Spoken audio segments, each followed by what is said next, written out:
Hi friends, welcome to our channel. ఈరోజు మనము ఇక్ష్వాకుల గురించి చూద్దాం. ఇక్ష్వాకులు శాతవాహన సామ్రాజ్యం పతనమైన తర్వాత తెలంగాణ కోస్తాంధ్ర ప్రాంతంలో స్వతంత్రం ప్రకటించుకున్నారు. వీరు పరిపాలించినటువంటి ప్రాంతం కృష్ణా గోదావరి మధ్యలోని ప్రాగ్రాంధ్ర ప్రాంతం. వీరి రాజ్యంలో నల్గొండ, కృష్ణా గోదావరి మధ్యంతర ప్రాంతాలు, గుంటూరు, ప్రకాశము, కర్నూలు, కడప ప్రాంతాలు ఉన్నాయి. వీరి యొక్క రాజధాని శ్రీపర్వతం, దీన్నే విజయపురి అని కూడా అంటాం. నాగార్జున కొండతో ప్రారంభించి శ్రీశైల పర్వతం వరకు ఉన్నటువంటి పర్వత పంక్తిని శ్రీపర్వతంగా పేర్కొంటారు. వీరిని శ్రీపర్వతీయులుగా వర్ణించినటువంటి గ్రంథాలు పురాణాలు. వీరి యొక్క రాజ్య విషయంపై కొన్ని సిద్ధాంతాలు కలవు. వీరు ఉత్తర భారతదేశంలోని శ్రీరాముని యొక్క ఇక్ష్వాకుల కులానికి చెందినవారని విష్ణు పురాణం తెలియజేస్తుంది. హెగెల్ ప్రకారం వీళ్ళు కన్నడిగులని కన్నడ సిద్ధాంతం తెలియజేస్తుంది. డాక్టర్ కె గోపాలాచారి గారి ప్రకారం వీరు తమిళ ప్రాంతీయులు, తమిళవారని తెలియజేస్తున్నారు. బిషప్ కాల్వైల్డ్ వీరు ఆంధ్ర ప్రాంత స్థానికులు, ఆంధ్రవారని తెలియజేస్తున్నారు.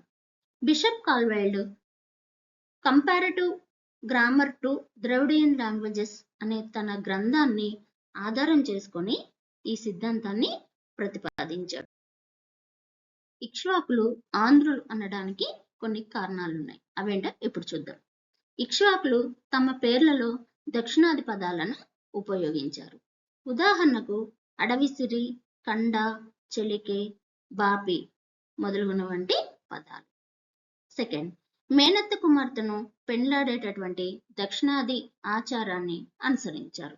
ఉదాహరణకు వీరపురుషదత్తుడికి ఉన్నటువంటి 5 భార్యలలో 4 మేనత్త కుమార్తెలు. 3, ఇక్ష్వాకులు ఆరాధించే చిహ్నం ఇక్షువు.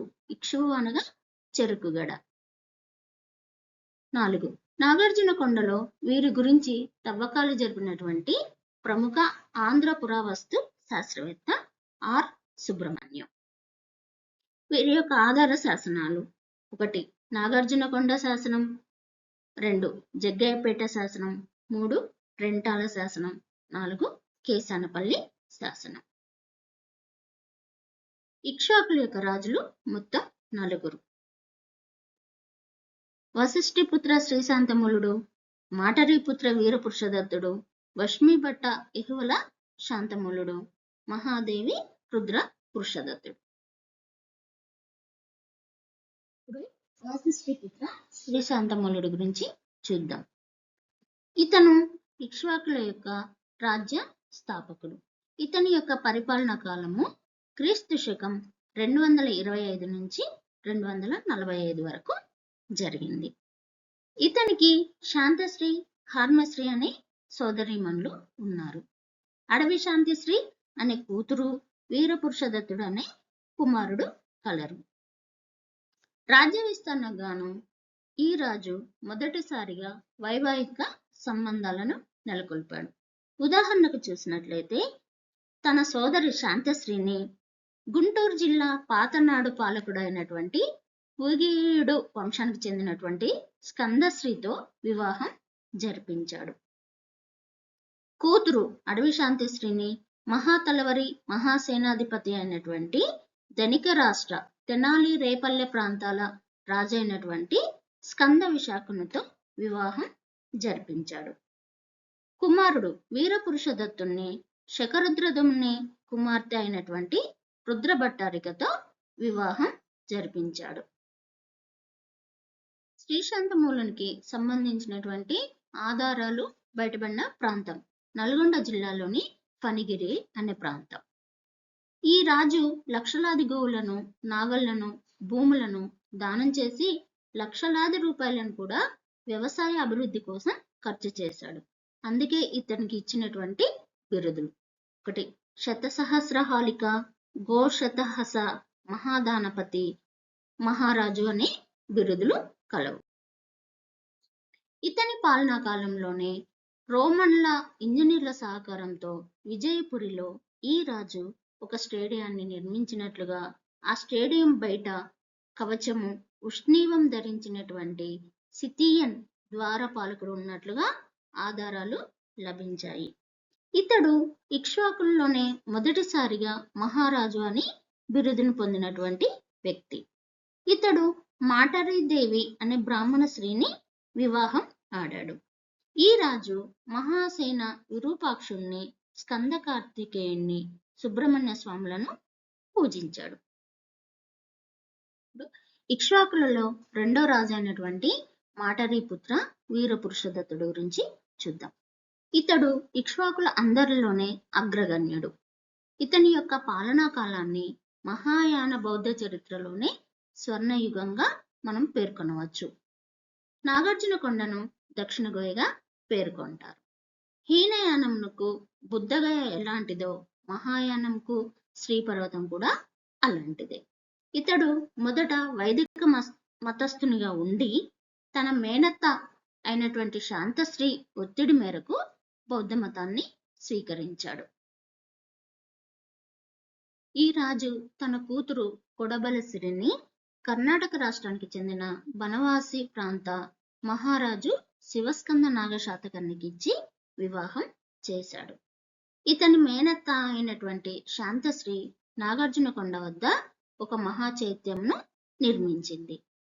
మేనత్త శాంతశ్రీ ఇతడి విజయాలను సాధించాలని, తనకు ఆరోగ్య ప్రాప్తి జరగాలని బౌద్ధ ఆరామములను నిర్మించడానికై బదంతాచార్యుడు అనే ఒక బౌద్ధ మత ఆచార్యుడిని ప్రత్యేకంగా నియమించింది. ఇతని యొక్క రాజభాండాగారికుడు ఎవరంటే బోధిశర్మ. బోధిశర్మ యొక్క మేనకోడలే ఉపాసిక బోధసిరి. ఇప్పుడు ఉపాసిక బోధసిరి గురించి చూద్దాం. ఈమె గురించి తెలుసుకోవడానికి ప్రధాన ఆధార శాసనం ఉపాసిక శాసనం, అమరావతి దగ్గరలో ఉంటుంది. ఈమె అమరావతికి చెందినటువంటి రేవంతుని కుమార్తె. ఈమె బౌద్ధ ధర్మ ప్రచార నిమిత్తం కొన్ని కార్యక్రమాలను చేపట్టింది. అవేంటో ఇప్పుడు చూద్దాం. శ్రీపర్వతం చులదెమ్మగిరిపై చైత్యగృహంలో చతుశాలంను, సింహల విహారంలో బోధి వృక్షం చుట్టూ వేదికను, మహాదమ్మగిరిపై గృహాన్ని, దేవగిరిపై ప్రార్థనా మందిరమును, కంటకశిల మహాచైత్య ప్రాగ్వాద్వారంలో శిలా మండపమును, ధాన్యకటకము లేదా పూర్వశైలలో ఒక తటాకము, ఒక మండపమును నిర్మించింది. ఈ రాజు పాలనా కాలంలోనే మహాదేవ భిక్షు అనే బౌద్ధ మతాచార్యుడు పల్లవ బొగ్గ లేదా పల్నాడు ప్రాంతంలో బౌద్ధ మత ప్రచారం చేసి 14,60,000 మందితో సింహలానికి చేరినట్లుగా మహావంశం అనే గ్రంథం ద్వారా తెలుస్తుంది. ఇతని పాలనా కాలంలోనే ఆంధ్రదేశంలో వజ్రయానం కూడా ఆవిర్భవించింది. వజ్రయాన స్థాపకుడు సిద్ధనాగార్జునుడు. ఈ సిద్ధనాగార్జునుడు కూడా ఆంధ్రుడే. వీరపురుషదత్తుడు ఆంధ్రదేశంలోని శ్రీపర్వతంలో పుష్పభద్రుడు అనే పేరుతో శివాలయంను ప్రారంభించి తొలి హిందూ దేవాలయంల నిర్మాణమును చేపట్టినట్లుగా నాగార్జునకొండ శిలాశాసనం ద్వారా తెలుస్తుంది. ఇక్ష్వాకుల యొక్క అధికార చిహ్నం సింహం. ఇక్ష్వాకులు ఆరాధించే చిహ్నం ఇక్షువు అనగా చెరకు. వష్మీభట్ట ఏహువల శాంతమూలుడు. ఇతను పరిపాలనా పరంగా 3వ రాజు.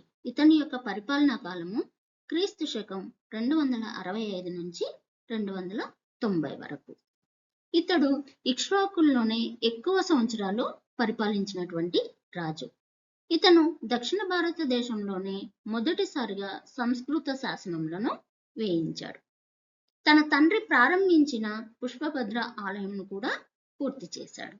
ఇతని పాలనా కాలంలో ఒకవైపు బౌద్ధ సంస్థలు, మరొక వైపు హిందూ దేవాలయాల నిర్మాణం కూడా జరిగింది. తన సోదరి దేవి కొడబలసిరి మహో ఉపాసకుల కొరకై శ్రీపర్వతంలో ఒక విహారంను నిర్మించింది.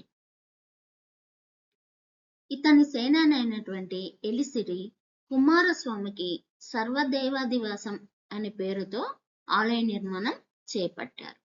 ఇతని పాలనా కాలంలోనే అభీరక వససేనుని సేనానైనటువంటి శకసేనుడు నాగార్జునకొండలో అష్టభుజ స్వామి దేవాలయంను నిర్మించాడు.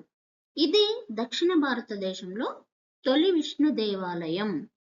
ఈ రాజు యొక్క అంతఃపుర స్త్రీ వ్రాతవస్య నొడగరి స్వామికి దాన ధర్మాలు కూడా చేసింది.